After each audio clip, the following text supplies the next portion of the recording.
அண்ணா வந்து பசங்க படிச்சுட்டா போதும் அப்படிம்பாரு.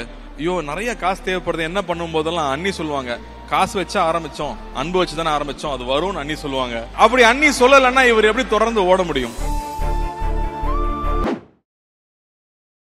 மாணவர்களின் தனித்திறமைகளை மேம்படுத்த SNS இன்ஸ்டிடியூஷன் மாணவர்களின் சாதனைகளை போற்றும் SNS institution Kovai. MCR Pure Cotton Club, formals and casual shirts. GT Holidays, South India's #1 travel brand. You know you are special when you're with GT Holidays. பொண்ணுங்க வந்துட்டு நீங்க ஏன் படிக்கணும், நீங்க வந்துட்டு கல்யாணம் பண்ணி வேற ஒரு வீட்டுக்கு போறவங்க தானே, உங்களுக்கு எதுக்கு கல்வி வேணும் அப்படின்ற ஒரு சூழல் இருந்துச்சு. திருமணம் செஞ்சு வைங்க, அவங்களோட கனவுகளை கட்டி போட்டு வேண்டாம். வீடே இல்லாம இருந்தோம். ஆனா இப்ப எங்க அம்மா வந்து 2 வீட்டுக்கு சொந்தக்காரங்க. அதுல ரொம்ப சந்தோஷமா சொல்றேன். பணம் ஒன்று மற்றும் கல்விக்கு தடையில்லை என்று எங்களுக்கு தோள் கொடுத்து தூக்கி விட்டாங்க என்னோட சூர்யா அண்ணா. இப்ப பல வெற்றிகளை கண்டு நான் உங்க முன்னாடி வந்து நிக்கிறேன். ஒரு மளிகை கடையில மாசம் 3000 ரூபாய் சம்பளத்துக்கு வேலை செஞ்சிட்டு இருந்தேன். கிராமத்துல முதல் பட்டதாரி. பெண்கள் அனுமதிக்கலன்னா ஆண்களால நல்ல காரியம் பண்ணவே முடியாது. இப்படி வெற்றிகரமாக நடத்துவதற்கு சூர்யா அவர்கள் எவ்வளவு பங்களிக்கிறாரோ அவருக்கு துணையாக இருக்கிற ஜோதிகா அவர்களுக்கு நாம நன்றி சொல்லணும். இப்படி செய்யறதுனால புகழ் மட்டும் வராது, பொறாமையும் வரும், வன்மமும் வரும். குடும்பமே இப்படி இருக்கே, அதுக்கே நம்ம மக்களுக்கு கொஞ்சம் பேருக்கு பிடிக்காது. குடும்பமாக நல்ல வேலை செய்யறதுனாலயே அப்ப அந்த பொறாமைகளையும் இந்த குடும்பம் எதிர்கொள்ளுகிறது. எப்படி இருக்கீங்க?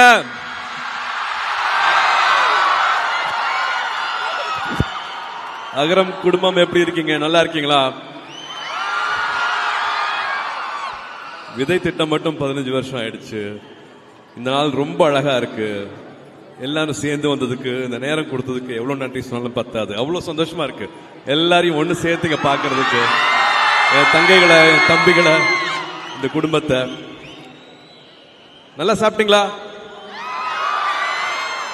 நம்மளுக்கு அன்னமிட்ட கை திரு மரியா அவர்களுக்கு நன்றி. சத்தியபாமா காலேஜ் மரியா அவர்களுக்கு, எல்லாருக்கும் இன்னைக்கு இந்த நிகழ்ச்சி நடக்குதுன்னா நிறைய பேர் இதுக்கு சப்போர்ட் பண்ணிருக்காங்க. அவங்களுக்கு எவ்வளவு நன்றிகள் சொன்னாலும் பத்தாது, அதை தனியா சொல்லுவோம். கொடுக்க கொடுக்க குறையாதது வந்து கல்வி, அதே மாதிரி கொடுக்க கொடுக்க குறையாதது அன்பு அப்படின்னு மறுபடியும் நிரூபிச்சிருக்காங்க. இங்க இருக்கிற அத்தனை கல்லூரிகளை சேர்ந்தவங்களும், கார்பரேட்ஸும், நன்கொடையாளர்களும், CSR, நம்மளுக்கு வந்து அத்தனை பேரும் அவங்க கொடுக்கிற அந்த அன்பு குறையவே இல்லை. இந்த 15 வருஷமா நம்ம கேட்கும் கூட வேண்டாம், கேட்டா கூட நம்ம ஏதோ தயக்கமா கேட்போம்னு தெரிஞ்சுக்கிட்டு, என்ன கடைசி நிமிஷத்துல இன்னும் கொஞ்சம் பிள்ளைகள் இருக்காங்க, இன்னும் கொஞ்சம் தம்பிகள் இருக்காங்க, இன்னும் கொஞ்சம் தங்கைகள் இருக்காங்க, கடைசி நிமிஷத்துல அட்மிஷன் போட வேண்டியது இருக்குன்னு சொன்னா கூட எந்த ஒரு சங்கடமும் இல்லாம அட்மிஷன் கொடுத்த உங்க அத்தனை பேருக்கும் இங்க இருக்கிற தங்கைகள், தம்பிகள் சார்பாக மனமாற நன்றிகளை தெரிவிச்சுக்கிறேன். இன்னும் நிறைய மாணவர்கள் இங்க ஸ்டேஜ்ல வந்து கல்வி அவங்க வாழ்க்கையை எப்படி மாத்திருக்கு அப்படிங்கறது நிறைய சொல்ல போறாங்க. அதுக்கு முன்னாடி உங்களை ஸ்டேஜ்ல கூப்பிட்டு உங்களுக்கு மரியாதை செலுத்தணும்னு ஆசைப்படுறேன். மேல்நிலை பள்ளி வசதி இல்லாத ஒரு வனவிலங்கு மட்டும் உலாவிக்கிட்டு இருக்க ஒரு கிராமத்துல இருந்து நான் வந்திருக்கேன். ஊத்துமேடுன்றது என்னுடைய கிராமம். அங்க என்னுடைய பள்ளி கல்வி எல்லாம் பாத்தீங்க அப்படின்னா தினமும் 16 கிலோமீட்டர் மிதிவண்டியில போய் தான் என்னுடைய 6ஆம் வகுப்பு முதல் 12ஆம் வகுப்பு வரை என்னுடைய கல்வி முடிக்கிற மாதிரி இருந்துச்சு. என்னுடைய ஊர்ல ஒரு பழக்கம் இருக்கு, பொண்ணுங்க வந்துட்டு நீங்க ஏன் படிக்கணும், நீங்க வந்துட்டு கல்யாணம் பண்ணி வேற ஒரு வீட்டுக்கு போறவங்க தானே, உங்களுக்கு எதுக்கு கல்வி வேணும் அப்படின்ற ஒரு சூழல் இருந்துச்சு. அதே மாதிரி எனக்கும் அந்த நெருக்கடி வந்தது என் குடும்பத்துல இருந்து. அதுல இருந்து தப்பிக்க ஒரு வழி கல்வின்றத நான் முடிவு பண்ணேன். எப்போ எழுந்திருக்கிறேனோ நைட்டு 1 மணி 2 மணி நான் புக்கை தான் கட்டி பிடிச்சி தூங்கி இருக்கேன். 10th 11th 12th school first வாங்கினேன். ஸ்கூல் ஃபர்ஸ்ட் வாங்கின பிறகு என்னுடைய பள்ளி ஆசிரியர் மூலமா எனக்கு அகரம்னு ஒன்று தெரிய வந்துச்சு. அகரம் தெரிஞ்ச பிறகு அகரம்காக எங்க ஊர்ல நெட்வொர்க் கிடைக்காது, அது பட்டன் செல்லு, அதை வச்சுட்டு எங்க நெட்வொர்க் கிடைக்குமோ, மழை பெஞ்சாலும் வெயில் அடிச்சாலும் அங்க உட்காந்துட்டு எனக்கு ஒரு போன் கால் வந்துடாதா, நீ உனக்கு வந்து சீட் கிடைச்சிருச்சுன்னு சொல்லிட மாட்டாங்களா அப்படின்னு சொல்லி ரொம்ப நாள் ஏங்கி காத்துட்டு இருந்த வாய்ப்பு ஒரு நாள் எனக்கு போன் கால் வந்துச்சு. அங்கிருந்து கிளம்பி வந்த பிறகு நீ இவ்வளவு மார்க் வச்சிருக்கல, நீ இன்ஜினியரிங் படி அப்படின்னு சொல்லி எனக்கு SRM காலேஜ்ல இன்ஜினியரிங் சீட் கொடுத்தாங்க. அங்கே நான் படிச்சுட்டு அகரம்ல, அதாவது கவர்மெண்ட் ஸ்கூல்ல இருந்து படிச்சுட்டு வந்த தமிழ் மீடியம்ல படிச்ச ஸ்டூடெண்ட்ஸ்க்கு என்ன தேவைப்படுது இதுக்கப்புறமும் அப்படின்றத புரிஞ்சுக்கிட்டு நிறைய கற்றல்கள், நமது பள்ளி, இணை, அதுல எல்லாத்துலயும் நிறைய டிராவல் பயணம் பண்ணினேன். அதுல நிறைய கத்துக்கிட்ட பிறகு எனக்கு வந்து ஒரு ஆட்டோமொபைல் இண்டஸ்ட்ரியில நான் செலக்ட் ஆயிட்டு என்னுடைய நான் வேலை ஜாயின் பண்ண போறது குஜராத் போகும்போது அதுதான் என்னுடைய முதல் விமான பயணம் கூட. எனக்கு தெரியாது எப்படி போகணும், என்ன பண்ணணும் அப்படின்ட்டு. அங்கதான் நான் ஃபிளைட் ஏற போகும்போது நான் மிஸ்டர் சிவகுமார் சாரையும் அண்ட் லக்ஷ்மி மேமும் வந்தாங்க. அவங்க 2 பேரும் வந்து தான் நீ சீட் இப்படிதான் பார்க்கணும், இப்படிதான் செக்இன் பண்ணணும், ஃபுல்லா அவங்க தான் சொல்லி கொடுத்தாங்க. எனக்கு அப்போ ஒரு உணர்வு தோணுச்சு, உனக்கு அகரம் தந்த கல்வி இருக்கும்போது நீ ஏன் பயந்துக்கணும், நீ மொழி தெரியாத ஊர் போனாலும் நீ பொழைச்சுக்குவ அப்படின்ற மாதிரி இருந்துச்சு. அதுக்கப்புறம் இப்போ நான் குஜராத், குர்கான் அங்கெல்லாம் முடிச்சுட்டு இப்போ பெங்களூர்ல ஒரு ஆட்டோமொபைல் இண்டஸ்ட்ரியில ஏரியா சர்வீஸ் மேனேஜரா ஒர்க் பண்ணிட்டு இருக்கேன். என்னுடைய 1 வருட குடும்ப வருமானம் இப்ப என்னோட 1 மாத சம்பளம். பொம்பளை பிள்ளைங்களுக்கு திருமணம் செஞ்சு வைங்க, அவங்களோட கனவுகளை கட்டி போட்டு வேண்டாம். 80ஸ்ல வர மூவிஸ் மாதிரி தான் எங்க ஊருக்கு வந்து மேப்ல பார்த்தா கூட ரொம்ப சின்ன ஊரு, ஆனா அந்த ஊர் பேர் வந்து அகரம். அந்த அகரத்துல வந்துட்டு ஒரு குடிகார அப்பா, அதை எதுவுமே செய்ய முடியாத அம்மா, அவங்களுக்கு 2 பொண்ணு. அவங்க வீடு எப்படி இருக்குன்னா ஊருக்கு ஒதுக்குப்புறமா மரம் செடி கொடிக்கு நடுவில் தான் இருக்கும். எங்கள் வீடு வந்துட்டு செவரு வந்து மண்ணால் இருக்கும், அதுக்கு அந்த கூரை இருக்கும், மழை பெஞ்சா நிறைய ஒழுகும், அடிக்கடி பாம்பு பலிலாம் கெஸ்ட் மாதிரி வந்துட்டு போவாங்க. இதுதான் என்னோட வாழ்க்கை. ஆனால் எங்கள் வீட்டுக்கு கரண்ட்டே இருந்ததில்லை, எங்கள் வீட்டுக்கு தண்ணி சர்வீஸ் இருந்ததில்லை. ஆனால் எனக்கு படிக்க ரொம்ப பிடிக்கும். ஏன் எனக்கு பிடிக்கும்னா people just recognised me because I'm good at academics. So அதனால நான் ரொம்ப நல்லா படிப்பேன். என்னவா இருந்தாலும் நைட்டு இவங்க சொன்ன மாதிரி தான் புக்கு கூட தான் இருப்பேன், படிச்சுக்கிட்டே இருப்பேன். அதுக்கப்புறம் இன்னொரு விஷயம், இப்போ நான் வர்ணிச்சல இந்த வீட்டையும் வந்து எங்ககிட்ட இருந்து பிடிக்கிட்டாங்க. ஏன்னா நாங்கள் 2 பேரும் பொம்பளை பிள்ளைங்க, எங்கள் அம்மா அப்பா வந்து படிக்கலை, அவங்க ஏழை, எங்ககிட்ட இருந்து பிடிக்கிட்டாங்க, எங்களுக்கு வீடே இல்லை. அதுக்கப்புறம் நான் 12th முடித்தேன், நான் நல்ல மார்க் எடுத்தேன், ஸ்கூல் ஃபர்ஸ்ட் வந்தேன், நான் 195 கட் ஆஃப் எடுத்தேன். ஆனால் எனக்கு என்ன பண்ணுறதுன்னு தெரியல. இந்த ஸ்டேஜில் தான் நான் இருந்தேன். அப்போ வந்து என்னோட லைஃபே வந்து ஒரு அப்சைட் டவுனாக மாறிச்சு இன் அ குட் வே. அதுக்கு 2 விஷயம்தான். ஒரு ஃபேக்டர் வந்து கல்வி, இன்னொன்று வந்து ஒரு அழகான ஆக்சிடென்ட் தான் எனக்கு அகரம். எனக்கு அகரம் பற்றி யாரும் வந்து சொன்னதெல்லாம் இல்லை. எங்கள் ஹெட் மிஸ்டர்ஸ் வந்து எனக்கு அந்த 10 நம்பர்ஸ் மட்டும் கொடுத்தாங்க. நீ போ, இதுக்கு டயல் பண்ணு, you will get what you deserve அப்படின்னு தான் சொன்னாங்க. நான் அதை வந்து 2014 மார்ச்ல டயல் பண்ணேன். என்னோட வாழ்க்கை அதுக்கப்புறம் ரொம்ப அழகாயிடுச்சு. சார் சாய்ராம்ல தான் சார் நான் படித்தேன், சாய்ராம் அலுமினி. ஸோ நான் இங்கே சாய்ராமில் தான் எனக்கு சீட்டு கிடச்சிச்சு. நான் தமிழ் மீடியமில் படித்தேன். ஆக்சுவலாக அகரம் எப்படின்னா உங்களை காலேஜ் சேர்த்து விட்டுட்டோட நிறுத்த மாட்டாங்க. அதுக்கப்புறம் நமக்கு என்ன தேவைன்றதுல அவங்க ரொம்ப குறிக்கோளாக இருப்பாங்க. ஏன்னா பிள்ளைங்களை சேர்த்து விட்டுட்டோம், அதுக்கப்புறம் எப்படி வேணா போகட்டும் அப்படிலாம் விட்டுற மாட்டாங்க. எனக்கு ரொம்ப ஸ்ட்ரகிளாக இருந்துச்சு. என்னால் இங்கிலீஷ் மீடியம் டக்குன்னு அடாப்ட் பண்ணிக்க முடியல, என்னால் ஏற்றுக்க முடியல. நான் வந்துட்டு ரொம்ப கம்மியாக மார்க் எடுக்கிறேன் அப்படின்றதுனால நான் திரும்ப அகரத்துக்கிட்ட தான் போய் நின்னேன், எனக்கு ஹெல்ப் பண்ணுங்க அப்படின்ட்டு. எனக்கு இந்த கெரியர் கைடன்ஸ் கொடுத்தாங்க, அது மாதிரி ஃபாலோ பண்ணேன். திரும்ப நான் ரொம்ப நல்லா படித்தேன். சார் நான் வந்து அண்ணா யூனிவர்சிட்டி கோல்டு மெடலிஸ்ட். ஸோ அது முடிஞ்சிச்சு. திரும்ப நான் வந்து டிசிஎஸ்ல போனேன், அங்கே ஒர்க் பண்ணேன், நிறைய எக்ஸ்பீரியன்ஸ் கிடச்சிச்சு. நான் தமிழ் மீடியமாக எனக்கு கொஷின் பண்ணுவாங்க, அந்த அளவுக்கு நான் என் டீமை லீட் பண்ணுவேன். அதுக்கப்புறம் நான் இன்ஃபோசிஸ் போனேன். எங்கள் அம்மா அப்பாவுக்கு வந்து எனக்கு ஒரே ஒரு கனவு மட்டும்தான். எங்கள் அம்மா அப்பா வந்து நிம்மதியாக தூங்க வந்து 4 ரூஃப் இருக்க மாதிரி ஒரு வீடு வேணுன்றது தான் என் லட்சியமாக இருந்துச்சு. நான் ரொம்ப பெரிய வீடு கட்டிட்டேன். நான் சொன்னேன்ல எங்ககிட்ட இருந்தே ஒரு வீடை பிடுங்கிட்டாங்க அப்படின்னு சொன்னேன்ல, 10 வருஷம் ஆச்சு. அந்த 10 வருஷம் கழிச்சு எனக்கு அகரம் கொடுத்த கல்வியால திரும்ப என் வீட்டை நான் மீட்டெடுத்தேன். ஆனா எல்லாமே நான் லீகலா பண்ணேன். எனக்கு ரொம்ப சந்தோஷமா இருந்துச்சு. ஒரு காலத்துல எங்க வீட்டுல வீடே இல்லாம இருந்தோம். ஆனா இப்ப எங்க அம்மா வந்து 2 வீட்டுக்கு சொந்தக்காரங்க. அதுல ரொம்ப சந்தோஷமா சொல்றேன். இந்த 10 வருஷத்துல வந்துட்டு எல்லாரும் சொல்லுவாங்க, ஏன் பொம்பளை பிள்ளைய படிக்க வைக்கிற, ஏன் பொம்பளை பிள்ளைய படிக்க வைக்கிற. இப்பயும் சொல்லுவாங்களான்னு எனக்கு தெரியல. ஆனா சொல்றவங்களுக்குலாம் ஒன்னு சொல்றேன், பொம்பளை பிள்ளை படிக்கட்டும், பொம்பளை பிள்ளை படிக்கட்டும். எக்ஸ்ட்ரா ஒரு கைத்தட்டல் கொடுக்கலாமே அந்த பிள்ளைக்கு. மண் பாருங்க, உங்க அண்ணன் பாருங்க எந்திரிச்சு நின்னே கை தட்டிட்டாரு. இதுக்கு மேல என்ன வேணும் உங்களுக்கு? நான் தங்க காளீஸ்வரி, அகரம் விதையோட 2010 பேட்ச் ஸ்டூடெண்ட். இப்போ நான் ஒரு மிகப்பெரிய கம்பெனியில் ஒரு மேனேஜராக இருக்கேன். 15 வருடங்களுக்கு முன்பு என்னுடைய வாழ்க்கையை திரும்பி பார்த்தா ஒரு சின்ன ஓட்டு வீடு. இப்பதான் நம்ம 1 BHK 2 BHKன்னு சொல்றாங்க. அப்பெல்லாம் அப்படிலாம் இல்ல. ஒரு 10க்கு 11 வீடு. அந்த வீட்டுல நாங்க 6 பேரு. மழை பெஞ்சா கூட தூங்குறதுக்கு இடம் இருக்காது. ஒரு கட்டில்ல மேல ஒரு 4 பேர்னா கீழே 2 பேரும் படுத்துட்டு இருப்பாங்க. அப்படிதான் என்னோட வாழ்க்கை. கவர்மெண்ட் ஸ்கூல்ல படிச்சு 12வது வரையும் படிச்சாச்சு. பள்ளியில முதல் மதிப்பெண் எடுத்தாச்சு. இருந்தாலும் பல கனவுகள், பல ஏக்கங்கள், என்னால உயர்கல்வியை தொடர முடியுமா என்று. அந்த தருணத்தில் தான் திறமைகள் இருந்தும் பணம் ஒன்று மற்றும் கல்விக்கு தடையில்லை என்று எங்களுக்கு தோள் கொடுத்து தூக்கி விட்டாங்க என்னோட சூர்யா அண்ணா. இப்ப பல வெற்றிகளை கண்டு நான் உங்க முன்னாடி வந்து நிக்கிறேன். இப்ப 15 வருஷம் வாழ்க்கையை திரும்பி பார்த்தா நான் இந்த மேடையில நிப்பேன். நான் என்னால நினைச்சு கூட பார்க்க முடியல. அப்படிப்பட்ட வறுமை இருந்தாலும் இப்ப பல வெற்றிகளை கட்டு எனக்கு கீழே ஒரு 100 பேரை ட்ரைனிங் பண்றேன். இங்கிலீஷ் பேசுறது கூட எனக்கு கஷ்டமா இருந்துச்சு. அந்த ட்ரைனிங் எல்லாம் எனக்கு வந்து காலேஜை மட்டும் சூஸ் பண்ணி விடல, பல திறமைகளை எங்களுக்கு அகரம் கொடுத்தாங்க. அகரத்தை வழி நடத்திக்கிட்டு இருக்கிற சூர்யாவுக்கும் அவருடைய டீமுக்கும் இது எவ்வளவு நெகிழ்ச்சியா இருக்குன்றது எனக்கு தெரியுது. ஏன்னா ஒவ்வொரு மாணவரும் இங்கே வந்து அவங்களோட பயணத்தையும் இன்னைக்கு அவங்க வந்து சேர்ந்திருக்கிற இடத்தையும் அவங்க சொல்லும் போதெல்லாம் நான் என்ன நினைக்கிறேன்னா, எனக்குள்ள ஓடுறது ஒன்னே ஒண்ணுதான், இந்த அகரம் இல்லாமல் இருந்திருந்தால் அவங்க வாழ்க்கை என்னவா இருக்கும் அப்படின்னு தான் நான் யோசித்துக்கிட்டே இருந்தேன். அகரம் இருந்ததால் என் வாழ்க்கை இது அப்படின்னு சொன்னாங்க. அகரம் இல்லாமல் இருந்திருந்தால் அவங்க வாழ்க்கை என்னவா இருந்திருக்குமோன்னு ஒரு உணர்வு ஏற்பட்டுச்சு எனக்கு. நமக்கு எல்லாருக்குமே வந்து ஒரு காலகட்டத்தில் ஒரு வாய்ப்பு கிடைக்கும்.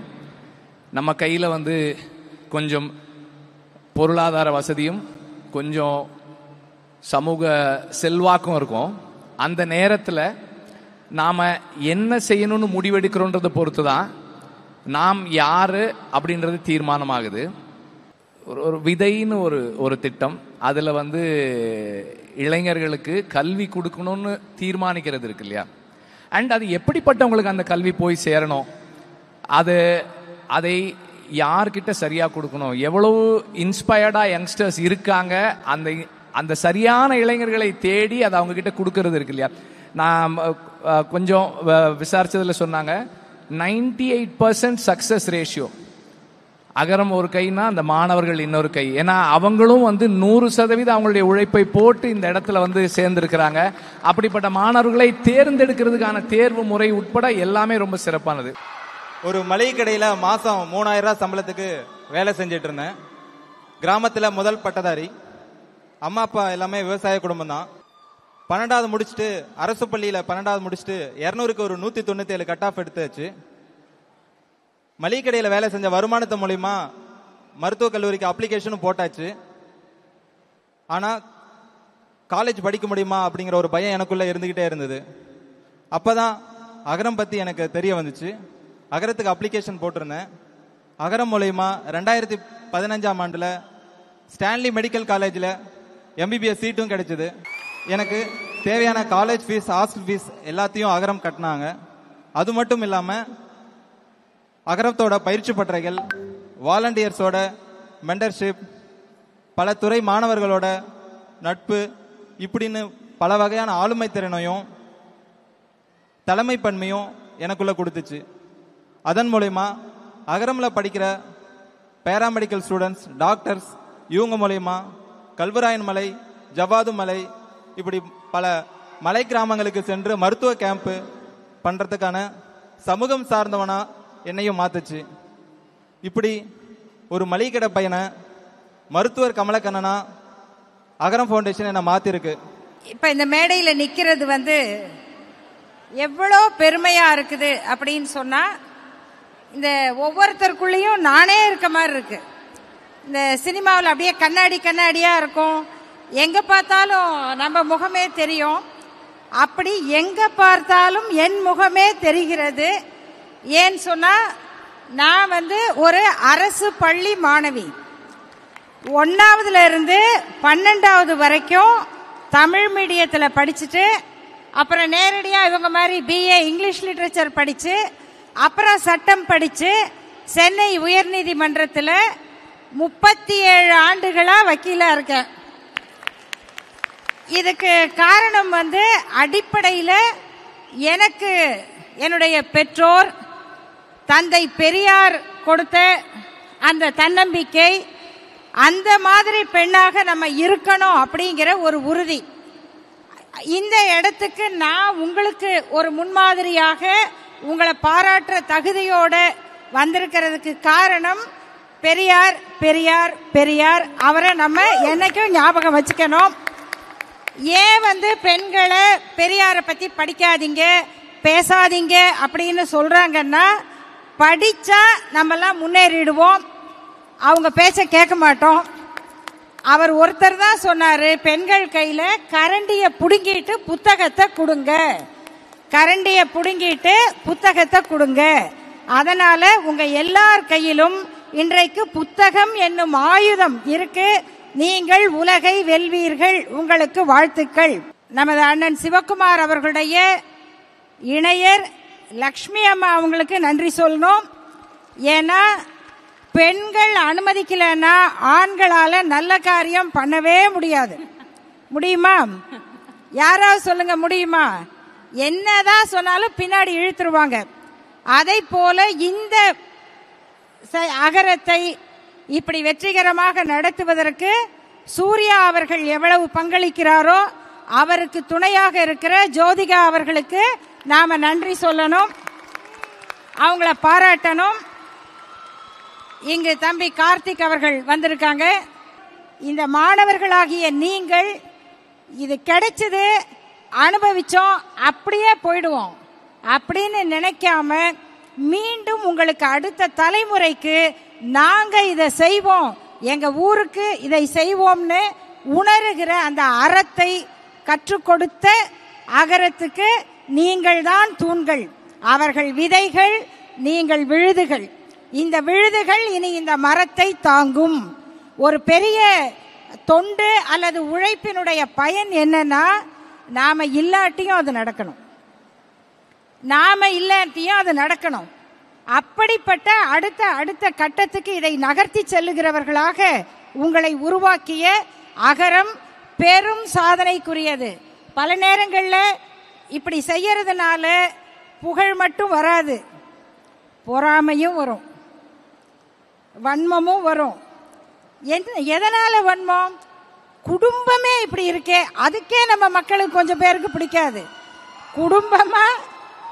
குடும்பமா குற்றவாளியா இருந்தா பரவாயில்ல, குடும்பமாக நல்ல வேலை செய்யறதுனாலயே அப்ப அந்த பொறாமைகளையும் இந்த குடும்பம் எதிர்கொள்ளுகிறது. அதையும் நாங்க பார்த்துக்கிட்டு இருக்கோம். சமயத்துல தெரியாது எதுக்கு திட்டுறாங்க, ஏன் இந்த விமர்சனம் வருது புரியாது, ஏன் பொறாமை வருது. மகாபலி சக்கரவர்த்தி கதையை பத்தி நம்ம கேட்டிருக்கோம். மகாபலி சக்கரவர்த்தியை கேரள மக்கள் கொண்டாடுறாங்க. ஏன் கொண்டாடுறாங்க? அவர் என்ன தப்பு செஞ்சாரு? அவரு எல்லாருக்கும் கொடுத்தாராம். நான் கொடுக்கறதுல சந்தோஷப்படுறேன்னு சொன்னாரு. அது எதுக்கு கடவுளுக்கும் வரணும்? நீ என்ன கொடுக்கற? நான் கேட்கிறேன் பாரு, 3 அடி வானத்துல 1 அடி, தரையில 1 அடி, உன் தலையில 1 அடி அப்படின்னு கடவுளுக்கே கொஞ்சம் இந்த மாதிரி சின்னத்தனமெல்லாம் இருந்திருக்கு. அதான் அந்த கதையில வருது. அப்ப மக்களுக்கு இருக்கிறதுல இயல்பு தானே.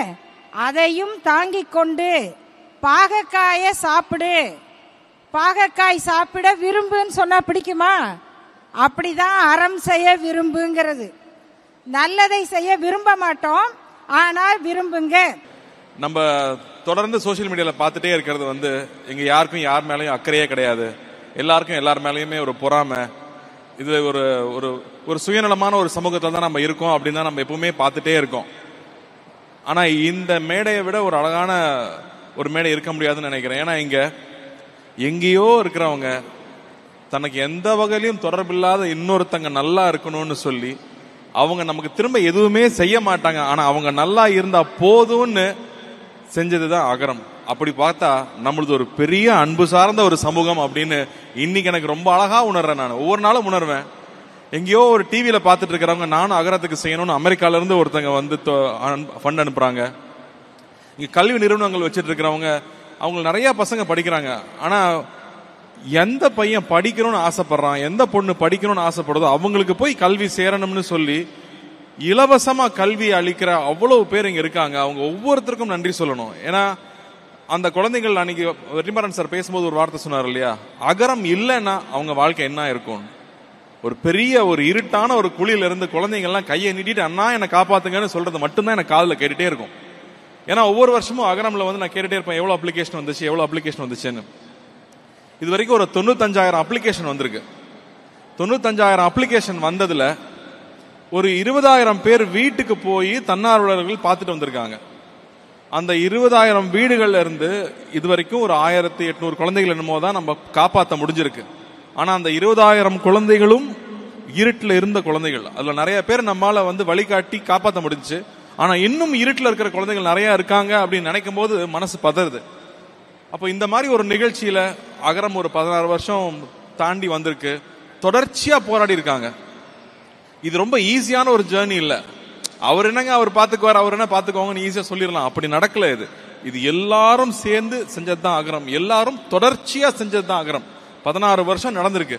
அதுல குழந்தைங்களோட உழைப்பு அவ்வளவு முக்கியமா இருக்கு. அவங்க திரும்ப வந்து அவங்க கையில் எடுத்து இன்னைக்கு அகரத்தை நடத்திட்டு இருக்காங்கிறது தான் இங்க ரொம்ப ரொம்ப அழகான ஒரு விஷயம்.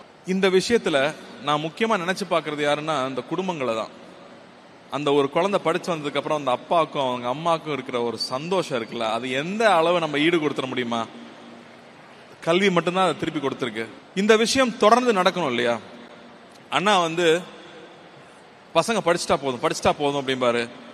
ஐயோ நிறைய காசு தேவைப்படுது, என்ன பண்ணும் போதெல்லாம் அண்ணி சொல்லுவாங்க, காசு வச்சா ஆரம்பிச்சோம், அன்பு வச்சுதானே ஆரம்பிச்சோம், அது வரும்னு அண்ணி சொல்லுவாங்க. அப்படி அண்ணி சொல்லலைன்னா இவர் எப்படி தொடர்ந்து ஓட முடியும்? எனக்கு இன்னொரு இன்சிடென்ட் ஞாபகம் இருக்கு. ஏன்னா நான் வீட்டுல சின்ன வயசுல இருந்து பார்த்த விஷயங்கள் தான் நமக்கும் இன்ஸ்பிரேஷனா இருக்கு. நம்மளும் மத்தவங்களுக்கு செய்யணும்னு நினைக்கிறோம். கோவிட் டைம்ல நினைக்கிறேன் நிறைய ஹாஸ்பிட்டல்ஸ்ல வந்து சில கருவிகள்லாம் கிடைக்கலங்கிறப்போ அண்ணி வந்து நான் பண்றேன் அப்படின்னு சொல்லிட்டு, இதுக்கும் கல்விக்கும் சம்மந்தம் இல்லை, ஆனா அங்க ஒரு தேவை இருக்குன்னு அகரம் மூலமா தான் நமக்கு தெரியுது. அகரம் மூலமா தான் ஒரு சின்ன சின்ன கிராமத்துல ஒரு தேவை இருக்குன்னு நமக்கு தெரியுது. ஏன்னா எல்லா சின்ன சின்ன இடங்களையும் நம்ம பசங்க இருக்காங்க. அப்ப தொடர்ந்து அது செஞ்சாங்க. அம்மா பார்த்தோம்னா கண்ணுக்கே தெரியாது, எப்பா அந்த வீட்டுல வேலை செய்யறம்மா உங்ககிட்ட சொல்லல, ஃபீஸ் கட்ட முடியலன்னு சொல்லி நான் காசு கொடுத்துட்டேன் அப்படிம்பாங்க. சின்ன வயசுல அப்பா பார்த்திருக்கேன். நம்மளோட புத்திசாலித்தனம் என்ன, 10 ரூபா செலவு பண்ண வேண்டிய இடத்துல 5 ரூபா செலவு பண்ணா நீ புத்திசாலி இல்லையா? அப்படிதான் நம்ம கத்துக்கிட்டு இருக்கோம். போர்ட்டர்ஸ் வருவாங்க ட்ரெயின்ல போகும்போது ஊருக்கு, அவன் சார் 50 ரூபா சரிப்பா வாப்பான்னு கூட்டிட்டு போவான். அப்ப 50 ரூபா கேட்கிறாரு, ரொம்ப ஜாஸ்தின்னு நான் சொல்லுவேன். ஏன்னா நான் காசு ரொம்ப கராரா இருப்பேன். 50 ரூபான்னு சொல்லிட்டே வர்றாரு. எனக்கு 50 ரூபா கொடுக்குறாருன்னு இருக்கும். அங்க போனா 100 ரூபா எடுத்து கொடுப்பாரு. எப்பா 50 ரூபாயே ஜாஸ்தி, 100 ரூபாய் ஏன்பா கொடுப்பீங்கன்னு கேட்டா, அந்த 100 ரூபா வச்சு அவன் வீடு கட்டிடுவானா, அவன் போனா பிள்ளைக்கு ஏதாவது சாப்பிட்றதுக்கு வாங்கி கொடுப்பான்னு சொல்லுவாரு. எனக்கு இது நான் வந்து ஒரு 10 வயசுல நான் கேட்ட கதை இது. ஆனா இன்னைக்கு வரைக்கும் அதை மறக்கவே இல்லை. சோ இந்த மாதிரி ஒரு விஷயத்த நான் தொடர்ந்து கேட்டுக்கிட்டே இருக்கேன். அப்போ நம்ம நல்லதே தான் செய்வோம், நம்ம கூட இருக்கும் நல்லதே தான் செய்வாங்க. இந்த பாதை தொடரணும் அப்படின்னு ரொம்ப ஆசைப்படுறேன். அதுக்கு இன்னும் நிறைய பேர் கை சேர்க்கணும்னு நான் கேட்டுக்கிறேன். இன்ஃபேக்ட் தியாதேவ் 2 பேருமே வந்து மாதம் 300ல வந்து அவங்களோட பாக்கெட் மணியை கொடுத்துட்டு இருக்காங்கன்னு இப்பதான் எங்களுக்கு சொன்னாங்க. எனக்கு ரொம்ப சந்தோஷமா இருந்துச்சு. சோ தொடர்ந்து அடுத்தவங்க நல்லா இருக்கணும்னு நினைக்கிறவங்க தயவு செஞ்சு அகரம் கூட சேருங்க. அகரம் கூட கை சேர்க்கும் போது இது இன்னும் பலமாகும். இன்னும் நம்ம படிக்க வைக்க வேண்டிய குழந்தைகள் நிறைய பேர் இருக்காங்க. இன்ஸ்டிடியூஷன்ஸ் நிறைய பேர் முன் வர்றாங்க. இருந்தாலும் நிறைய பேரோட நேரமும் அன்பும் இங்க தேவைப்படுது. ஸோ எல்லாரும் ஒன்று சேருவோம். அகரம் தொடர்ந்து நடக்கட்டும். அகரம் நம்முடைய அகரமா இருக்கட்டும். நாம பயணிச்சுக்கிட்டே இருப்போம் அப்படின்னு நான் உங்களை எல்லாரையும் கேட்டுக்கிறேன். மாணவர்களின் தனித்திறமைகளை மேம்படுத்த SNS இன்ஸ்டிடியூஷன் மாணவர்களின் சாதனைகளை போற்றும் SNS institution Kovai. MCR Pure Cotton Club, formals and casual shirts. GT Holidays, South India's #1 travel brand. You know you are special when you're with GT Holidays.